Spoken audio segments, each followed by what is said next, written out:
Welcome to the Right Time Podcast. The Right Time with Bomani Jones. He's Mike Golick Jr. I'm Jason Fitz.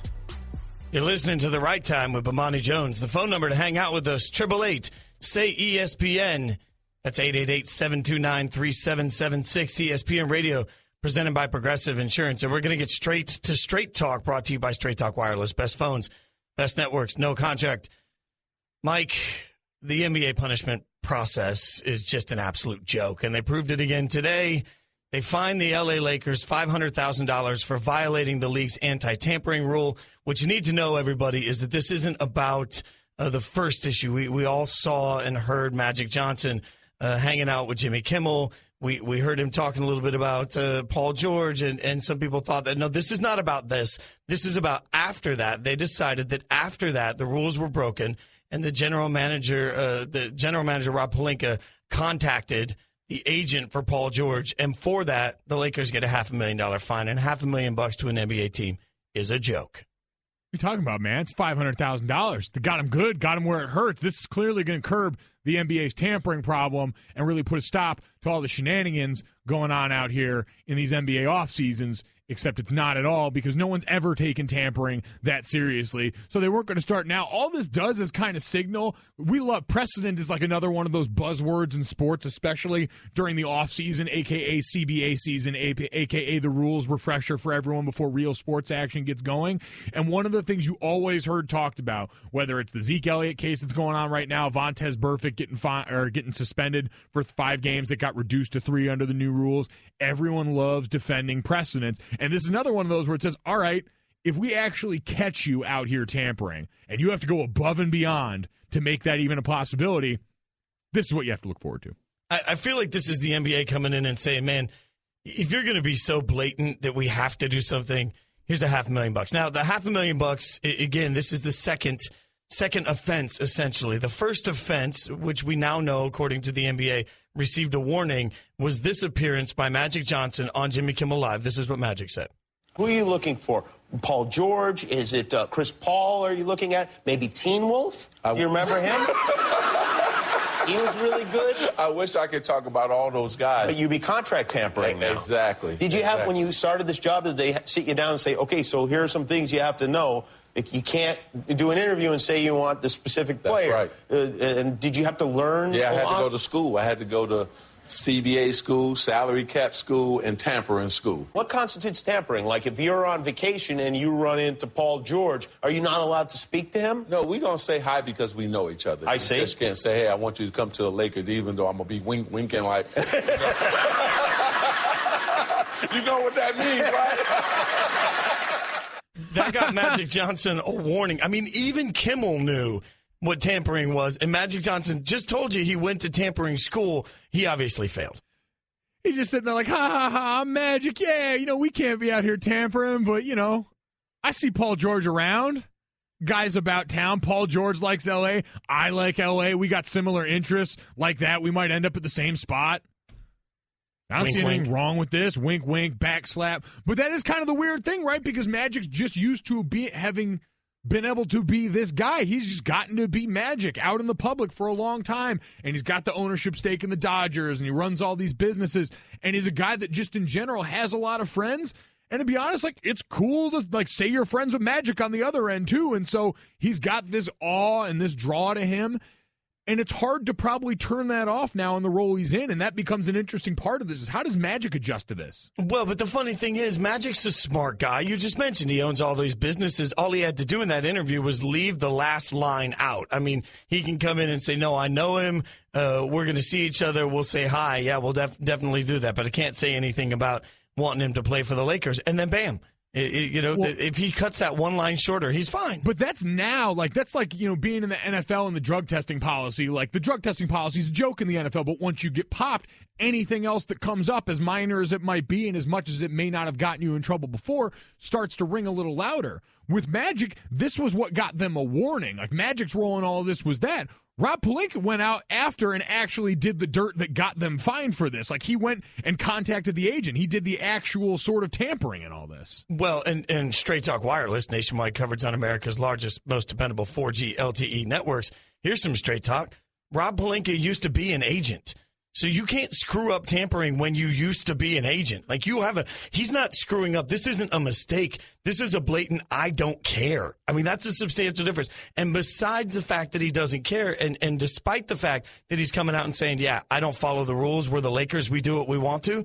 The fine is $500,000. I feel like the toilet paper budget for that organization is more than $500,000 a year. But that's what I mean. So now you've got no incentive on the back end. That's the precedent that you set. It's sort of like the parent that just doesn't want to be bothered with the fact that knowing that their kid is, going out and partying and carrying on in high school. Just don't leave the beer cans in my front lawn and we'll be cool. Make sure I don't know about it. But if you're going to go on national TV and then back it up with the actions, we have to come out and do something. But it's basically enough something to say, just make sure you're a little more covert about it, because that's a good point with Rob Pelinka. Being an agent, this is another kind of weird gray area for him. Like, if he's talking to his agent, he's probably talking to a guy he had a relationship before. He knows better, but he also kind of understands you operate in a weird gray area, and you've got to be cognizant. Like, when I was at Notre Dame, when I was around with my friends and we'd go out to dinner with my parents or something like that, we would always have to be careful if my friends were there because they're my parents. If I were to go out to dinner with any number of my teammates' other parents and they wanted to pay for it, it probably wouldn't be that big of a deal. But if my parents do, because they're technically donors to the school in their own small way, that pops up as something that could have been potentially an NCAA infraction. And so normally when you think about it as innocently as you do is saying, well, that's just Mike's parents. Like, no, you can't treat it that way because you know the NCAA doesn't. Magic and Rob just learned that the NBA is not going to play, as I say this in air quotes, not going to play about that, as they clearly don't care. He's Mike Golick Jr. I'm Jason Fitz. It's the right time with Bomani Jones. So at some point, I feel like this is a little bit like the anti-NFL punishment. You know how we see the NFL makes punishment, everybody makes a big deal about it, then they appeal it, then we end up talking about that punishment for weeks. It makes the process drag on, and then we don't know what's happening. This is one of those things where it feels like they picked a dollar amount that's so low, the Lakers look at it and they're like, all right, we'll just write that check. I mean, it just goes away. Well, because the punishment sort of fit the crime, and maybe not in the actual sense, because in theory, tampering with a player's contract is something that you should want to guard against, but the NBA has long since, that quote-unquote legal tampering period that we always hear about has kind of been the mockery that this has been for a while now. And so you've got something that people generally don't look at as that serious, and then you back it up with a fine that matches that. This isn't deflated footballs getting you a multi-game suspension in the NFL where it doesn't seem like the punishment fits the crime, and then you have all of these weird sort of counterbalances when you've got off-the-field things that require a larger suspension looking the same. Like, that's where the NFL gets in trouble, and the NBA is like, no, we're going to treat this with the relative level of severity that we think it deserves, and it deserves a $500,000 fine. But you have to look at it at some point and say, punch the mic? Yeah, I did. I punched the mic. I'm so fired up about this. I punched the mic. The mic fell on me. I can't handle technology. Jason Fitz hates tampering. If you're going to sign a player for $200 million in that range, you're going to give some guy $200 million, whatever NBA superstar you want. And you look around the league now and you say, okay, if I want to get a head start on that process, it's going to cost me $1 million. It's worth it. I mean, if it gets you a head start on whatever player you want next year, you're looking at it now saying, okay, $500,000 is the fine for talking to an agent when I can't. I'd pay that easily on top of my $200 million contract to get an advanced head start on the signing of Paul George. You talk about precedent. It's a terrible precedent by the NBA.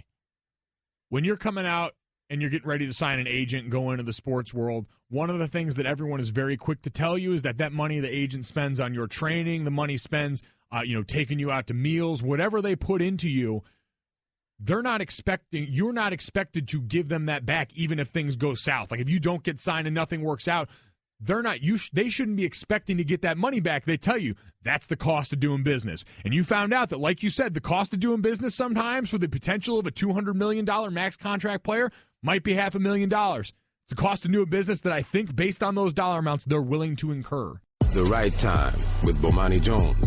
You're listening to The Right Time with Bomani Jones. 888-SAY-ESPN. That's 888-729-3776. All of our guests on The Right Time appear via the Shell Pennzoil Performance Line. One of our favorites covering the game tonight. You could see Ohio State, Indiana tonight on ESPN. Ryan McGee joins us. And, Ryan, we'll start right out of the gate. Since both Mike Golick Jr. and I have had the opportunity to hang out with you on your weekend show, which one of us do you like better? See, that's not cool. I'm not sure what to say. So both of you bailed out Marty at some point because I think we all agree he's more important than any of us. So when he bailed, each one of you stepped in, and I appreciate that. And I'm not going there. Hey, No, I tell you this though, I feel like it's Monday down at ESPNU all of a sudden. Like all of a sudden, I mean, like you're sitting in the green room and talking to you guys because that's what we did all last year. It does feel oddly familiar right now, and I'm into it. But listen, you bring up Marty, and we all talk about Marty being the most interesting guy at ESPN and seeing him all over the place. But the last time I heard you calling into your own show, you were doing it from a train car bathroom overseas. So have you one up that now? Do you feel like you're giving Marty a run for his money? Yeah, I've told him, I said, he's called into the show from Shanghai after talking to Ronaldo, and he's called into the show from like the World Special Olympics, and he was with someone. I said, no one will ever call in again from the Glacier Express train toilet. And while someone was beating on the door because they were mad that there was an American in there yapping. Incredible. Talking to Ryan McGee and the Shell Pennzoil Performance Line. So you are not in the Glacier Express right now. You are getting ready to cover Ohio State, Indiana. For the rest of us college football fans, we're all thankful this is getting going, but the conversation Fitz and I were just having, JT Barrett, the Ohio State quarterback, it seems like is coming into this season under the radar, forgotten about, however you want to phrase it. What's the sense of that around this Ohio State team? Yeah, no, you're right. Listen, I was in Columbus yesterday, and literally while I'm talking to you guys, I'm pulling into my parking spot in Bloomington. So I made the drive over today. And, no, they absolutely, that's the case, and they kind of dig it. Like, it's hard to imagine a program like Ohio State, finding chip on the shoulder, we get no respect motivation. But that's exactly what they've done. I mean, listen, I'm like you guys. I have one copy of every college football preview magazine, published, known to man every summer. And Barrett was on the cover of one of them. And everybody else either had Mayfield or they had, even where I live in North Carolina, they have Hunter Renfrow from Clemson. I mean, they got all these guys except for Barrett. And I really think he kind of digs it. Now, listen, I saw Ohio State 3 times last year. And they were 2-1 in those games. And one of those games was at Wisconsin, and it was an overtime win. He spent the entire game on his back. And so it doesn't matter how good he is if he doesn't stay upright. And so I think if goal number one this year is to make sure that he has a chance to be the guy that we saw, his freshman year. And so I like him a lot. And he reminds me a lot of like Chris Leak or Tebow or some of the other great Urban Meyer quarterbacks. And so, again, if they can keep him on keep him standing upright, I think he can take care of business. He'll do that tonight. It's just a question later in the year if they can do it. Brian, what do you think? Can Ohio State win a national championship with JT Barrett? They can. I think they totally can. But I think that's but again, that's the biggest question. I mean, when I saw them last year, their defense was really good. And I'm not talking about the playoff loss, but their defense was really good. They have a hard time scoring points, and I never felt like it was his problem. In fact, I go back to that Wisconsin game. He single-handedly won that Wisconsin game, and I wrote that night, which was, he did what great quarterbacks do. He just at some point went, okay, if I have to do all this, I'm going to have to do it. And he learned a lesson on a bad pass in the first half, and then that's the exact pass he threw, corrected, that won the game in overtime. Ryan, looking at now the relationship that's always important in college, especially between quarterback and offensive coordinator, they bring Kevin Wilson over. How much of an effect do you think he has on that offense this year? And what's the scenario like for him tonight going up against his former team where he was a head coach for so long and left under less than ideal circumstances, let's say? Yeah, you talk about chip on the shoulder, and he recruited every kid he's going to be coaching against tonight. He knows where the weak spots are. Now, that being said, you could argue the other side of that, which is that, in Indiana, they also know him pretty well. But and there's motivation on that side too, because like you say, it was not. I mean, it was an ugly situation. People, I've been in town an hour, and someone had brought it up to me, just like at the burger joint. So it's going to be an interesting time. But just football wise, he's what Barrett needs, because he had no talent at Indiana, and there were times last year where Indiana was moving the football. And, they were top 50 ranking in offense, which is the first time I can think of in forever that's happened down here, certainly not since the Cam Cameron days. And so I think he is the answer because he's going to open it up a little bit because, like I say, listen, since the departure of Tom Herman, it's been wide open is not how I would term that. You guys can follow him on Twitter at ESPN McGee. Covering the game tonight, which obviously you can see on ESPN coverage all day as we get you set for the beginning of college football.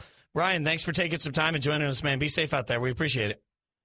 Yeah, I'm looking at something I thought I'd never see, boys. I'm just looking at football traffic jam in Bloomington, Indiana.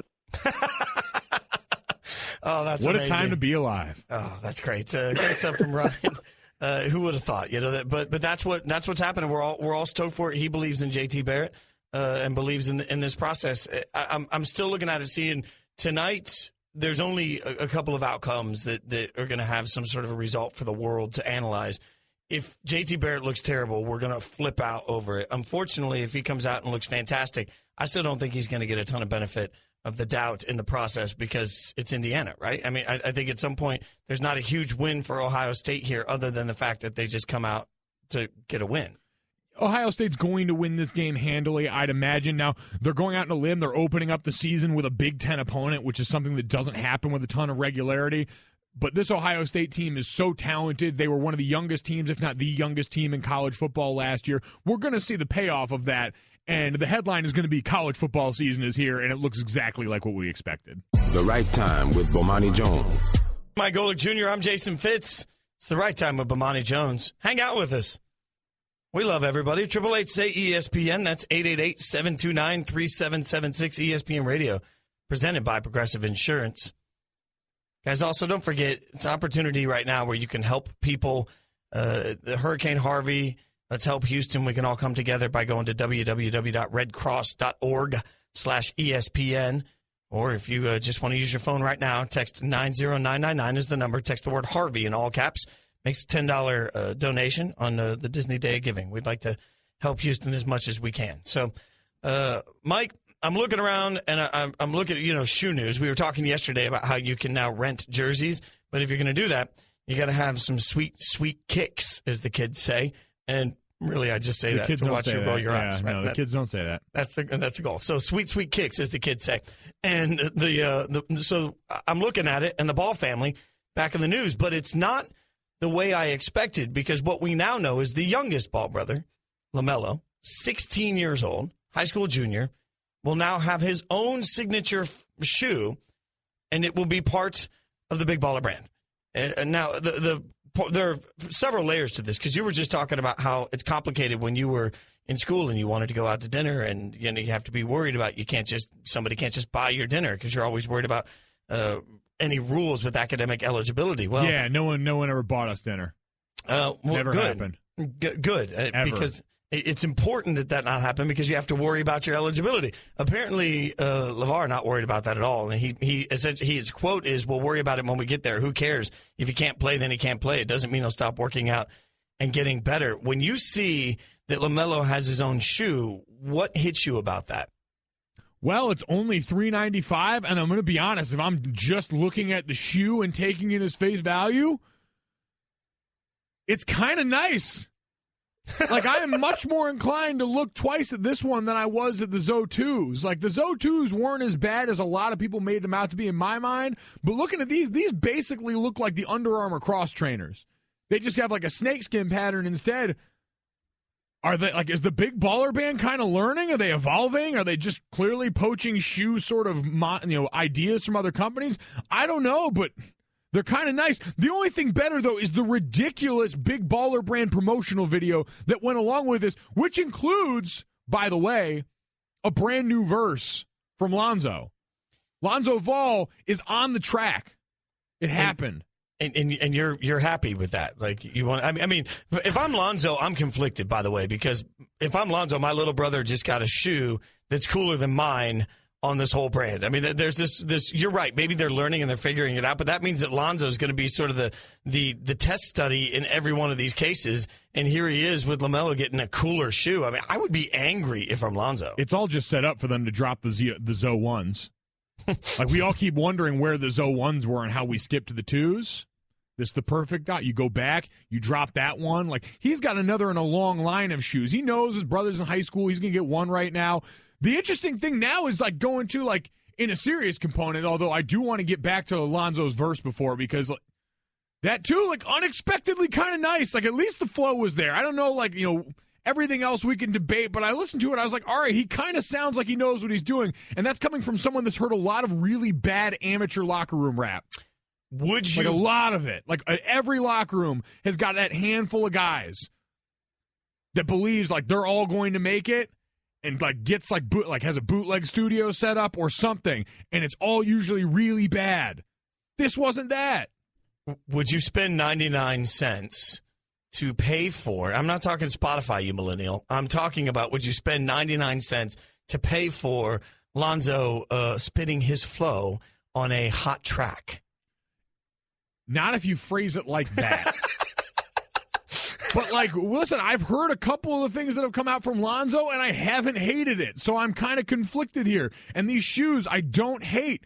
And the thing I now wonder aloud is, so there's no rules in that govern California high school sports that preclude LaMelo Ball from having his own shoe on the market. But when he attends UCLA, the NC2A could have an issue with this. Like, how does this play? This kid can't go to college and wear his own signature shoe, and I can't imagine they're going to be comfortable with him profiting it, considering we just had a punter from, I think, USF that just got shown the door because he wanted to profit off YouTube videos. Like, this is even more overt and in your face.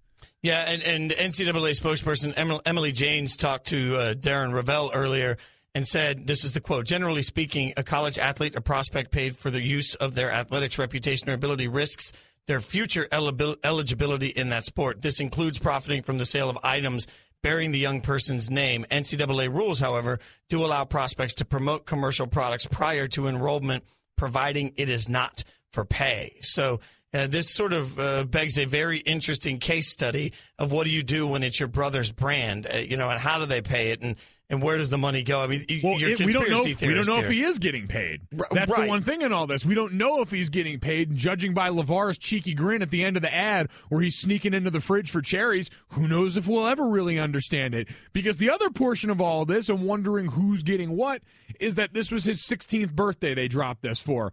And he got a Lamborghini for his birthday. Like, this kid's going to show up to Chino Hills in a Lamborghini. If you were in an NFL doesn't his other brother have a Ferrari? Yes. And so I ask you, when you were in a locker room, if you had shown up to your professional sports career in a Lamborghini, what's the reaction? If I had shown up where in a Lamborghini? No, in a Lamborghini. You show up in a Lamborghini. You drive up to practice in a Lamborghini. How are all of the other players, if he makes the NBA eventually, how's everybody else going to react to Lamborghini pulling up? Well, in the NBA, listen, that's a dime a dozen. Like, I saw Antonio Brown pull up on the lot in Pittsburgh in a Rolls Royce and didn't bat an eye. Like, that's how guys live. But pulling up to high school like that, like, I drove an Envoy. I drove a GMC Envoy in high school. That's a big boy car for you, though. It was nice, though. Right? I put some subwoofers in the back. I was that guy. I was so obnoxious. I beat down the block with that thing. Yeah. It was bad. It was really bad. I had a Dodge K car is what they were called because I'm so old. The thing was just, like, shaped like a K. It was the ugliest thing. Can we ask people that? 888-729-3776. What was your high school car? If you were driving a Lambo, let us know because I want to talk to someone with experience in this field. And, like, mine needed to be painted. Like, it was rough. There was nothing, like, it rattled as I pulled in. I mean, 888-729-3776. What was your first high school car? Because I want to know if anybody else had a Lamborghini. I think that's incredible. It's a nice little moment by him. Okay, Kevin, for the grand prize of $1 million, what color is the White House? I know this. 5 seconds. Oh, switching to Geico could save you a bunch of money on car insurance? Okay. Judges?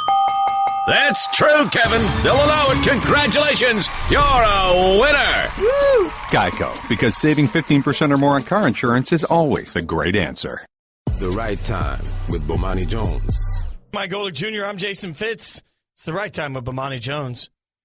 You can get in touch with us through the 1-800-Flowers.com Twitter feed at mgolickjr57 for him. I'm at Jason Fitz. Get out just there, hang out with us. So We'll get to this conversation in a second with you guys about the cars that you drove in high school, because it's amazing how many of you want to chime in on it. We love it. But, Mike, I have to talk to you a little bit about an article that's up there on Sports Illustrated. Albert Breer polled some anonymous executives, 3 anonymous execs, and 1 coach to talk about the Colin Kaepernick situation and why or if he's being blackballed. And it's interesting to me because the common argument from them was that you can't say that he's being blackballed looking at, for example, Robert Griffin III, and also looking at, for example, the fact that you would have to tailor an offense specifically around him to be effective, and it doesn't make sense to have your top offense, your main offense, playing one particular style, and then your backup playing another particular style. Now, I look at that, and you know more about football than I do. Most of these people polled, I'm sure, are smart football minds.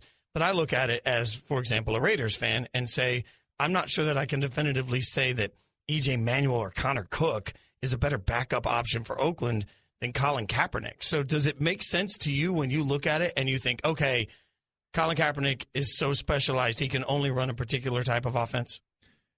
No, and I think that kind of got borne out the second that a coach left and he came in and he operated under a new system, right? Like, you can't get much more of a stark departure from what Jim Harbaugh was running than what Chip Kelly was running. I understand both of them made use somewhat of read option elements, but Alex Smith was running that too, and we don't seem to have a problem with him having a job on the other end. Like, there's just so many places. Like, the weird thing for me about this is we got to this place a long time ago with the anthem protest where people said, all right, we're not really saying anything new when we talk about this. And if we're doing that here, I think I heard Dan Le Batard bring this up on SportsCenter, that everyone in the sports talk vein has kind of grown tired of this because there aren't a lot of new angles to this. And that comes on the other side where it's us in the media being accused of caping for Colin Kaepernick and trying to get him a job. Well, then we get this piece written up that just posits a bunch of old reasons that we've already worked through as to why Colin Kaepernick's not having a job. Like, he's a system guy. What about RG3? Because every black mobile quarterback is the same guy who remains unsigned. Like, RG3 didn't go out and protest the anthem, so that's not a factor in why he's unsigned. We've seen RG3 much more severely injured over the course of this. Like, there's just a litany of reasons I don't feel like I should have to explain why their situations aren't comparable. And yet we're hearing these same recycled takes, but because they're coming from anonymous execs, we're supposed to believe that they have any more validity than they did before. Well, doesn't at some point an exec in the NFL have some validity? And I know that we turn around and we sort of roll our eyes at the words anonymous in any of these, or sources say in any of these. But I can also see why, given the firestorm that is around this, wouldn't you agree that if you were an NFL executive and you had this opinion, you probably wouldn't want to go on record with it? You don't want the backfire that comes from it. So the only way you're going to talk is anonymously.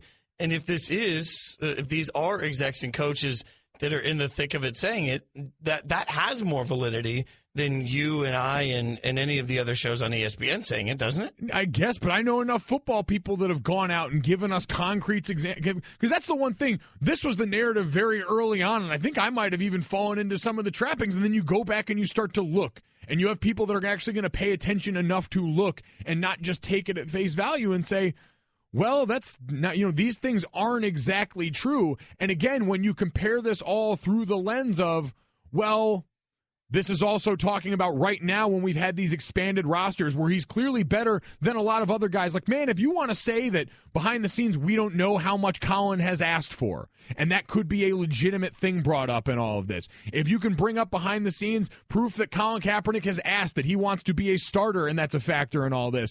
But when before you've talked about people saying diminished skill set coupled with not wanting to deal with the hassle, and then you come out and say, well, he's a system guy, and all these things that we already left aside before, that most of the people arguing on that side left behind the fore, I'm just less inclined to take this seriously. In your mindset, you mentioned the expanded rosters. And for anyone that doesn't know, rosters used to have multiple cuts. Right now, most rosters are at 90, and typically they would have gone from 90 to 75, 75 to 53. That's not the way they're doing it this year for the first time. All the rosters are sitting at 90, and then this weekend they'll go to 53. But there's another curious aspect of this. The contracts in the NFL, once you pass the beginning of the league season, contracts are week to week. Is there any logic to bringing in Colin Kaepernick at that point when you don't have to commit to him for an entire season if you don't think he's a good enough player? Well, I mean, You mean contracts are week to week? Well, I mean, if you're an NFL veteran and you signed on the 5th day of the league year and you're cut after 2 weeks, you're only paid for 2 weeks. If you're an NFL veteran and you're on the rosters today and you make the roster on the opening day, then this year's salary is guaranteed. Well, so then there's a difference. Again, if you're a $7 million player, that's the difference between paying you $7 million or the difference between paying you 2/16 of $7 million. Well, then again, all of these reasons are even less valid, right? Because if you're going to bring a guy in for a couple of weeks of spot duty when you supposedly have to design this whole elaborate system around him and he doesn't fit what you're doing, like that's an even more ridiculous premise. So if that ends up coming to fruition, then it proves even more with the lies. Where like we've had owners stand up and tell us what the trepidation is on their side of things. And if those are the guys actually calling the shots and making the decisions, then I don't know why we're going to act like we were being lied to there. Like when they were forthright enough to say, like, we're worried about the backlash we're getting for Franz. When Steve Bisciotti's out here saying, pray for us while we make this decision. Like, he wasn't praying for us to figure out how to integrate the minor portions of the read option into the offense. Fair point. That's absolutely a fair point. But at some point, like, whose word can we take then? If we can't take the word of anonymous execs, then at this point, whose word will you take as sort of a valid reason? Did you hear what you just said? Yeah. If we won't take the word of anonymous executives?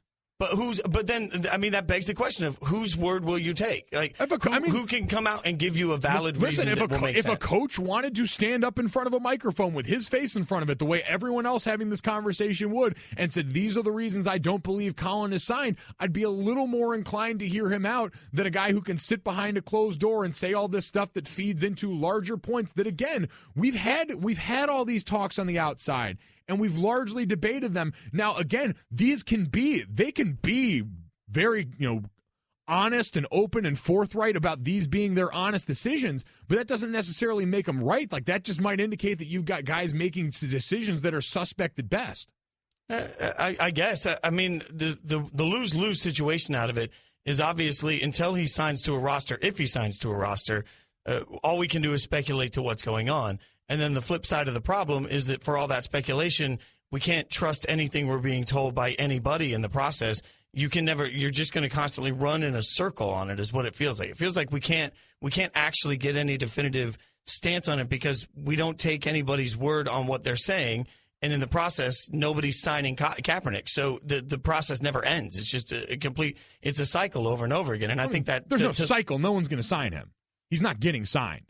Like we've been playing this game where we just keep moving the goalpost back for a really long time, seeing what happens. He's not going to get signed, and us trying to parse through reasons why while we're getting quotes anonymously from guys that can say, this is it. We operate from a position of power because we're in the NFL and we're inside the machine, but not so much so that we're actually willing to tag our name on a lot of this. Basically tells me that, all right, you know what? They're going to prop whatever reason they want up there, and Colin's not going to get signed, and there's not a damn thing we can do about it. And at what point then do we accept that? If that's just the way it's going to be, at what point do we just say, to Lebertard's point, at what point do we just stand up and say, all right, guys, like it or not, this is just the way it's going to be?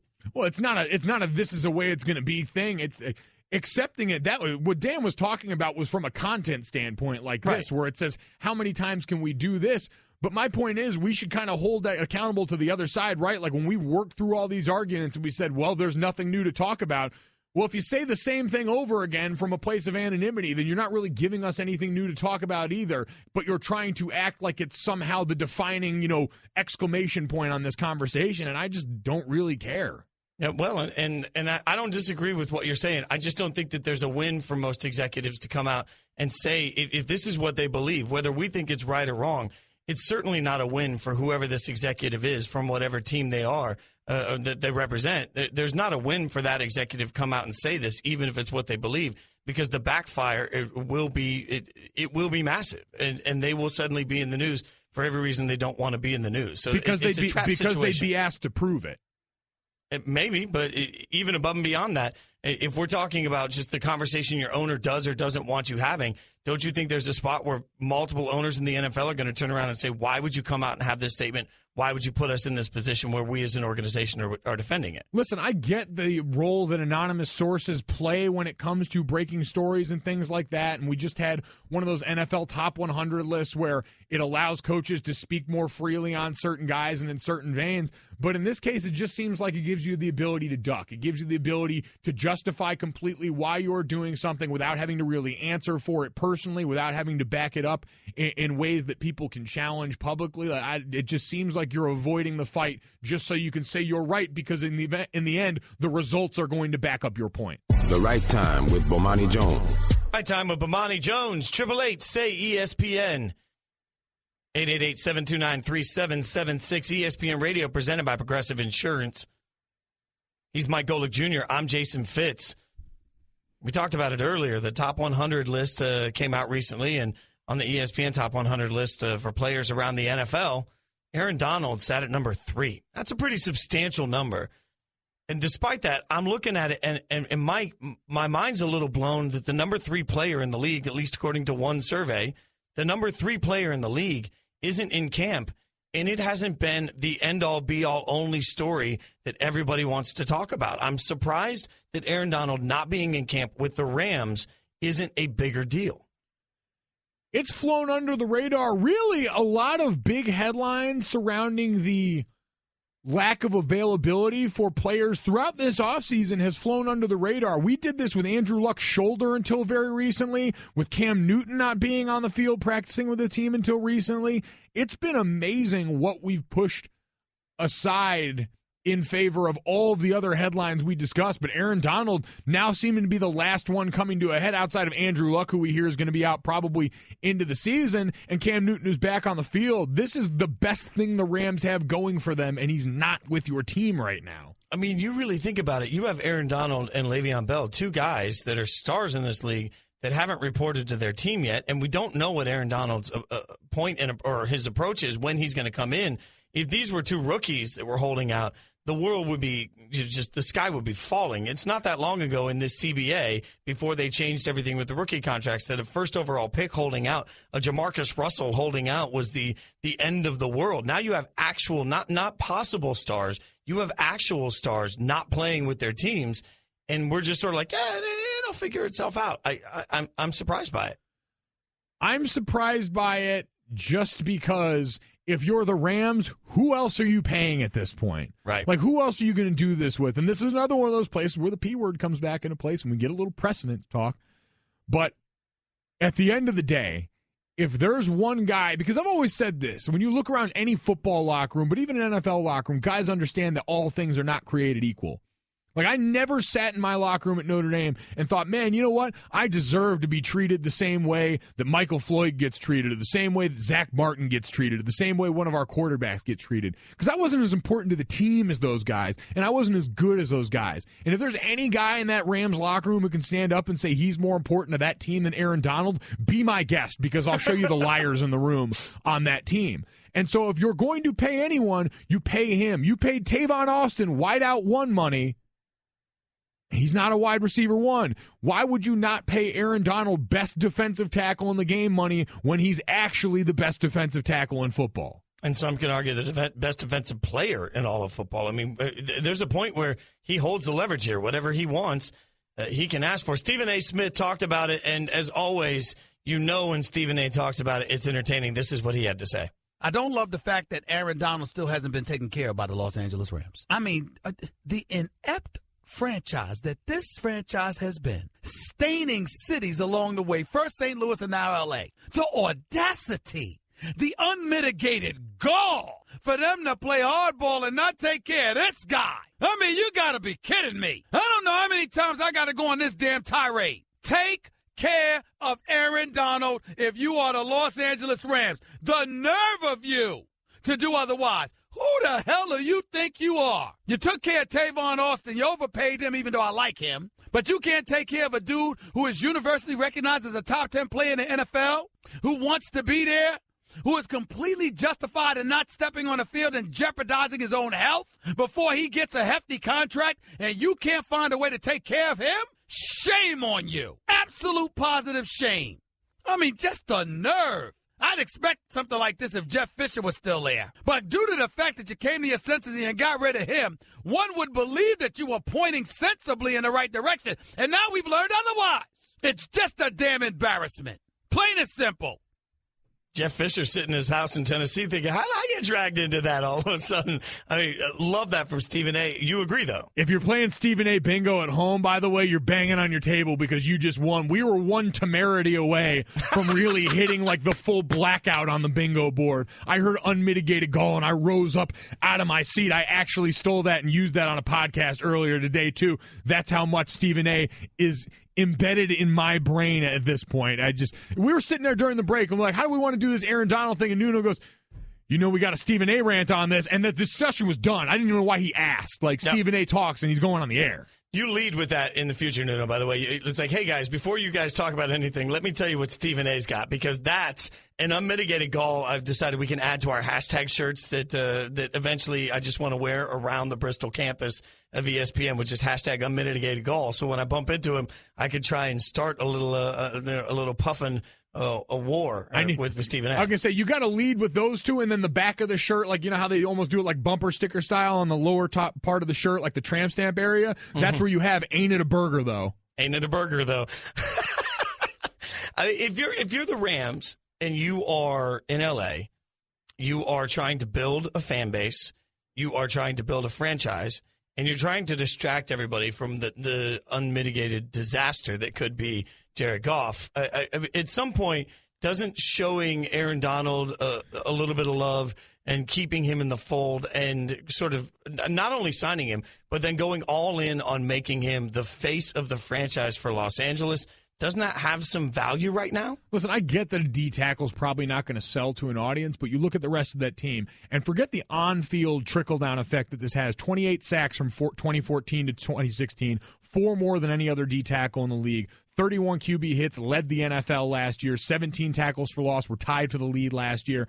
How much does that help your young quarterback on the other side to know that your defense could potentially give you extra opportunities by shutting guys down like that? But no. Look at the rest of the locker room and say, if you're not willing to pay that guy, who else in that locker room feels like that organization is really going to be inclined to pay them? Now, I get top guy at the position money is a little different than 4th or 5th down the list, but still, look out in San Diego. Look out in Los Angeles at the Chargers team that came from San Diego. I knew I was going to make that mistake once today. Look at the Chargers. That organization has made a living with their high-profile draft picks. We saw it last year in the stare-down between them and Joey Bosa, not paying their top picks. And everyone around the league knows that reputation of that team. Eli Manning knew it so much back in the day, he refused to go there flat out. And so if you start to build this reputation, it gets talked about. And players know that stuff, and high-profile free agents know it, and everyone else knows on the team, like, man, all right, they're just not going to take care of us no matter what we do. And I'll argue also fans start to feel it in L.A. too when they look around and say, man, what's wrong with this team that they won't take care of a bona fide superstar on a bad team that needs all the superstars they can get? The Right Time with Bomani Jones. You're listening to The Right Time with Bomani Jones on ESPN Radio. ESPN Radio is presented by Progressive Insurance. Right Time is brought to you by Firestone Complete Auto Care. Keep cars running newer, longer, whatever you drive a Firestone. Gojo, we'll get into this Steelers beef thing in a second, but I'm still stunned as I look back at this. LaMelo Ball got, for his 16th birthday, essentially LaMelo Ball gets a shoe, his own custom shoe as part of the Big Baller brand line, which is going to be a value at under $400. So he gets his own shoe. It's a steal. Wait till it kicks under cost. Yeah. Then I'm really getting in on that. Those get down to like $150. I'm in. Is there a price? There's a price point for you on? $150, and you get to the one where it's like no shipping, and I can get a promo code that's like another like 15-20% off. I'm in there. Will you spend like an hour and a half? Because I got one friend that will spend hours looking for a promo code for that extra like free shipping. And I'll come in and be like, dude, you just saved $15, but you spent 2 hours doing it. So I'm not sure it was really worth your time. Do you have like a patience level on that, or are you just listen? That's assuming my time's worth something to begin with. I got time, all right. If I'm gonna go and take the time to get the shoes, I'm gonna make sure I get the value. That's just investing in my own happiness on the back end. Well, the cost of doing business. We talked about this. Not only does he get the shoes, He also gets a Lamborghini. And I'm thinking about it, your last name's Golick, which means you're basically famous, right? I mean, that's what happens. When you're a Golick, you're just automatically famous. Was your first car a Lamborghini? Automatically famous? Yeah, I mean, because your uncle. I mean, the first time I college ever years, worked with... The college years money is strong, let me tell you. The first time I ever worked with Mike, I told my wife, Sunny, and when I told her, I was like, yeah, I'm doing a show with Mike Golick Jr., her question to me was, oh, my God, was his dad on Saved by the Bell? And I said, no, that was his uncle. But she still, I think that's the starstruck moment, when your uncle's on Saved by the Bell, Lamborghini's for everybody, right? Yeah, not so much. I drove a GMC Envoy in high school, but the kicker is that I was the guy that put the really bad set of subwoofers in the back and was just rolling down the street at 7:30 going to school, trying to absolutely rattle the block in Avon, Connecticut, the most white picket fence country club place on earth. So you can imagine it's a little out of character for the area. What color was the GMC Envoy? Standard gray, nothing. There was no frills about this thing. Drove well. It was a real beauty. I miss it every day. Yeah, my first car was they called them at the time it was a Dodge Aries. It was called a K car, and they called them that in the late 80s because by the time I got my first car in the 90s, it was used and had 150,000 miles on it. So I get this Dodge Aries K car that was shaped kind of like a K. It was the ugliest car you could ever possibly imagine. It was sort of a box. It was like a silver needed to be painted box that rattled its way into school. I was proud of that thing, though, man. I was proud of it. I had to work hard for that. Oh, listen, especially whether you're working for it, however you come to the car, you never forget your first because it's the first time you've got that bit of agency to be like, I got my license. I got a ride. I can go where I want to go. I can see who I want to see. Once you get out of that weird learner's permit phase that they force you through in Connecticut, I can ride around with my guys in the car, my friends in the car. It's a whole new world. It's a dazzling place you never knew. 888-SAY-ESPN. That's 888-729-3776. What was your first car? I'm curious to get a little perspective here on LaMelo and his Lamborghini. What was your first car? 888-SAY-ESPN, 888-729-3776. You can also tweet us on the 1-800-Flowers.com Twitter feed at mgolikjr57 and at Jason Fitz. So of your friends, I had one friend, and we're still close, actually, and he got a Camaro. And that was a Camaro in 93, 94. That was a big, big deal. He got a Camaro with T-tops on it. Oh, man, that thing, whew. He was the popular friend because he had the nicest car. But some people hated on him a little bit because he had that was for our area. That was a swanky car. Did you have a friend that had the swanky car everybody loved or hated? I had a friend who drove a Ford F650. It's basically the size of a dump truck, and it had a boat horn on it. And he would ride down. There was one street to get to the parking lot of our school. You drove down that street, and it went past all the windows of the main rooms of the home rooms when you were in high school. And so we'd all sit there and watch, and he'd show up late for school, driving a dump truck, and he would lean on the boat horn coming down the street so that the whole school had to stop and acknowledge. It wasn't enough that his car took up 4 parking spots in the, once you got over to the student parking lot. So he put everyone on notice. He was definitely that guy. Bruce in Mississippi, thanks for hanging on, Bruce. What do you got, man? No problem. Gentlemen, first of all, as a survivor of Katrina and Biloxi, thoughts and prayers to Houston. My first car was a 1971 Lincoln Mercury Capri. I went in and paid $2,120 and tried to talk the salesman out of the $20. But the kicker was it had an 8-track. So I was the go-to. Everybody said, hey, let's pile into Bruce's car. Didn't know you can get 9 people into a Pinto. And the kicker was also the salesman tried to upgrade me to the 6-cylinder motor. I said, how much? He goes, $19. I look at him like he was from Mars. I said, I'm not made of money, Gentlemen, thank you for the entertainment. You take care, guys. Thanks for the call. I'm not made of money, man. Oh, listen, it's amazing how many people you can fit in when you're really trying, though. I remember, in college, when we were sitting around and we'd go to early morning workouts and we'd be leaving our apartment, and it'd be me and 4 other big football players, Kyle Rudolph, who plays for the Vikings now. We would pile into his. We just called it the hoopty. This thing was as beat up. We just got in every morning in the freezing cold and prayed to God it started. It was a really old Nissan Altima, and we would just sit there and we would listen to that thing turn over and just pray it started every day. And we fit all 5 of us into that going to morning workouts for probably 2 years in a row before we finally had to put her out to pasture. Bob in North Carolina. Bob, what do you got, man? Hey, I cut grass for 2 years to buy a Mustang convertible. I got best car in high school and still own it. I'm a doctor now in Wilmington, North Carolina, and I still love that thing, man. Never forget your first, baby. That's amazing that you still own it. I love all of that, Bob. Thanks for the call, man. I was going to say, never forget your first. He never left his first. He married the high school sweetheart, took her to the prom, and then it's like, you know what? We're going to make a life together, you and me. Doctor, he didn't forget where he came from, man. That might win the day. Yeah, I mean, I love the fact that you slip that in. It gives it all the extra credence, too. And it's like, hey, man, I worked all this summer. I cut grass. I saved up. I bought the car. I'm a doctor now, which says, hey, I can buy whatever I want in this car world. And no, he's still got that first one. That is sweet. I love everything about that. That's the kid who shows up to training camp in his mom's minivan's like, you know what? Even after I get that contract, I'm going to hold it down because she got me here. Oh, I love all of it. It's far better than my K car, but none of it's quite as good as LaMelo's Lamborghini. It's still stunning to me. The Right Time with Bomani Jones. He's Mike Golick Jr. I'm Jason Fitz. This is The Right Time with Bomani Jones. 888-SAY-ESPN, 888-729-3776. ESPN Radio, presented by Progressive Insurance. Guys, as we get into this hour, and we've been reminding you throughout the course of the day, don't forget, it's the day of giving. You can get out there and help people affected by Hurricane Harvey by visiting redcross.org/ESPN.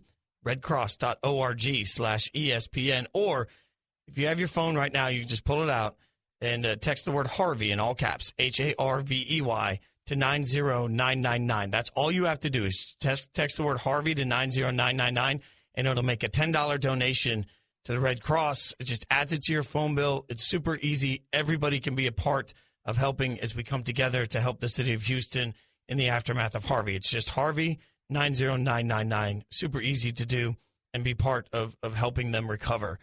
Mike Golick Jr., you and I, we've had some heavy conversations. I think that the sports world has gotten heavy over the last year, and plus, longer than the last year. But between the Colin Kaepernick situation, between CTE, there's a lot of heavy conversations that we are sort of forced to have in sports now that I think 5-10 years ago just weren't a part of this climate. And now they are. And head issues is something that we've talked a little about, and everybody's talked a little about on the station throughout. But we have a first at this point because we've seen athletes walk away, and some have walked away because of damage that it causes to the brain. But for the first time, we have an actual one of our colleagues, Ed Cunningham, commentator for ESPN for NFL and for college football, has decided to step away. When you saw that, because he's stepping away because he doesn't want to be a part of this at this point. When you saw it, what did it say to you? It said that Ed was no longer comfortable with his role in the machine because you hear his comments, and to be clear, when he first resigned, he said he wanted to spend more time. He's got two young kids. Yep. He's got a production company that he works with. He's got other things that he was interested in. And then he said after the fact, I also pointed out that this was something I'd grown increasingly uncomfortable with. And for a guy that's also pointed out and said he doesn't believe the NFL or college football should go away, he wants to be a part of helping to make things safer going forward and be a part of these solutions and believes it can be that way. I can also understand that it's a lot different when you're inside of all of it and you feel like you're not helping. You feel like you're just perpetuating the things that have been going on. And Ed's been very vocal during broadcasts about pointing out instances where he believes, a kid's been put in a compromising position by a coach or medical staff. And so he's been chipping away at it in his own way, but just felt like it wasn't enough to counteract what he felt he was contributing to. Well, he went on Outside the Lines and talked a little bit about what changed his view. This is what Ed had to say. The tipping point was, I think, becoming a father. I have 2 young sons, and I was seeing these as I got older, these kids, at 19, 20, 23 years old. I don't want my now 5-year-old to be hit like that. I really think for me, the last few years of becoming a father I don't see them as products anymore. These are kids. Well, and at some point, I respect that view. You and I have both been cautious in sort of jumping in too hard on the CTE conversation as information continues to come out, right? So, but you have to look at it and say, I'm not a father. I can only imagine that being a father would change the way you want your legacy to be viewed. Well, we're all a victim, or not a victim's the wrong word, but we're all a product of what we experience, right? Like, my dad's a father, and he looks at all of this and says, not only does he not regret playing football, but based on talks that I've had with him and my brothers had with him, he doesn't regret the fact that he allowed us to play football, because it wasn't anything we were forced to do, but he allowed it to happen. And so you can argue that a lot of people were saying you're still putting your kids in that position. But he didn't regret that, because in his lifetime, the things that he's seen and been affected by haven't been the same. Like, Ed talks about the fact that he played with Dave Durson, he played with Andre Waters, a guy who my dad also was a teammate with and, understood in that way. But Ed saw these guys up close, and it shaped his worldview, seeing the things that these guys went to. You listen to families of some of the people that have donated their brains to this concussion study, who have seen their loved ones' lives cut short because of what they believe is a connection with football. And you can understand, like, I'm never going to fault these people for being angry and sad and looking for answers, because I don't know what I would do in the same position. All I can say is, based on where I sit, I don't exactly see it the same way. But again, these are all of the things we have to kind of acknowledge in this, that based on what Ed's seen, yeah, I'd probably be a little more leery of this too. And being a father certainly changes a lot of these things. Well, and it's interesting because everything in our time getting to know each other, you're very methodical in the way you do a lot of your sort of weighing processes, right? And I think we're similar in that sense.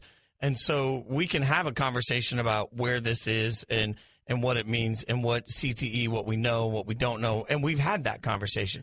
What's interesting about this is for someone to feel like they've made a decision on where they fall on it, and they don't want to be part of the legacy around it. That's a very strong statement, and one that while I don't necessarily see everything the same way that Ed does, I respect the heck out of Ed standing up and making the decision to do it the way he's choosing to do it. He talked a little bit also about fans disliking the conversation and the dangers around football. This is what he said on Outside the Lines. I think people don't want to hear someone on Saturday griping about the safety of the game. And that's true. And that's why I stepped away. I totally see that point of view. Like, leave it alone. Don't go there. But for me, I couldn't step away.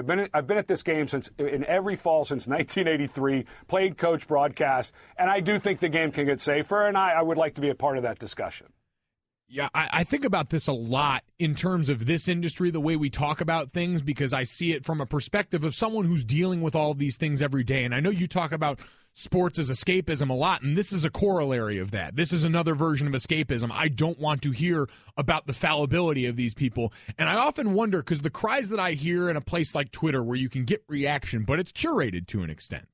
It's curated by who I follow and who, the people I follow retweet and all of these things. And a lot of the reaction I see to the CTE conversation, the concussion conversation, comes from people in the media, people like Ed maybe that weren't former players, but that are at least around these guys and see them enough to know them as human beings. Fans, I wonder often how much they really care, because in this concussion conversation, I've always said, as much as people, when you have an interest in football, tend to shy away from your opinion because they say you have a vested interest, you profit and benefit from the game continuing to succeed, I say, no. I benefit from the most crystal clear information possible because my dad, friends, me, my brother are the ones whose lives and brains are at stake. Like, I think I would care more than anyone. But I wonder if fans on the outside who watch and listen to all this say, no, we just want to continue to believe that these guys are going to go out there and perform and be happy and do all these things and really actually care about the safety of people they don't know. I will come in and say it's a limited sample size, I know, but we did when I was sitting in for Jalen and Jacoby about a month ago. I gave everybody the opportunity to just call in, and we took as many calls as we could take that day. And the whole premise was, you don't even have to tell us who you are, where you're from. Just tell me this: do you care about CTE or the brains of football players at all? And we took calls throughout the entire course of the show. We took one call that cared. And every other call that we took was essentially saying, nope, just watching football. And I did it that way because I'm not here to judge anybody for it, because as you know, and you just alluded to, I talk all the time about escapism. I think that we live in a world where when you go to a concert, you're not looking at Dave Matthews Band and wondering what the health insurance situation is for those guys. Like, we don't think about the real life application of what some of these things mean for the people you get your entertainment for. So I am a big believer that at some point fans just want their entertainment and their sports to be fun and don't want to think. And I've always tried to provide that platform. That being said, again, for Ed to come in and say, hey, I'm not comfortable. I mean, I think he kind of acknowledged in that audio, look, I think that fans may not want to hear about it, and that's fine. I'm going to respect that by not being on the broadcast, because that way I don't have to be stuck in the middle of between what I believe people should hear and what I believe people want to hear. And I get what you're saying about people wanting their entertainment, free of a lot of the trappings of normal life. But man, that seems like a position that's awfully convenient for the people that are lucky enough to be able to have that. Like, Ed's worried because he knows. People in the media, people like me around sports, are worried about these things enough to care about them because we know and experience them. Like, it's a lot easier to put off someone else's problems and not worry about a group of people when you don't actually know them. And I think just saying that because I don't know you, I can't extend any of the empathy that just treats you like a human being, that's sad, man. That's a weird place to be at for all of us. But let's defend the fan, though.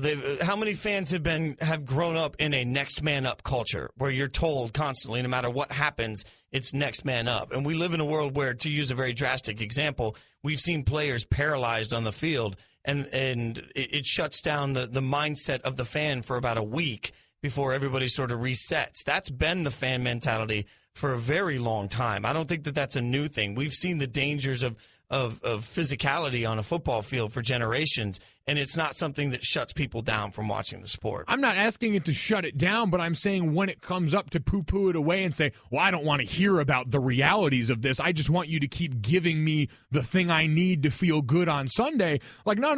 You should have to deal with the crystal clear picture of this. Know what you're watching. And listen, I know what I'm watching, and I still watch it, but I'm cognizant of it. I understand the things that are happening. If you want to just hide your head in the sand on it, I don't know if that's any way to go through life. Maybe. I mean, I'll come back again. I'll come back to the defense of the people that called in that I talked to, and it's not necessarily burying your head in the sand. It's acknowledging it and then saying, yeah, but I don't really care. And that's, it's harsh to say. Is that better? I don't know. Doesn't sound like it, man. You may not want to judge. I'll judge. Thanks for listening to The Right Time Podcast. Please come back tomorrow for more. And don't forget to listen to The Right Time with Bomani Jones from 4 p.m. to 7 Eastern on ESPN Radio and the ESPN app.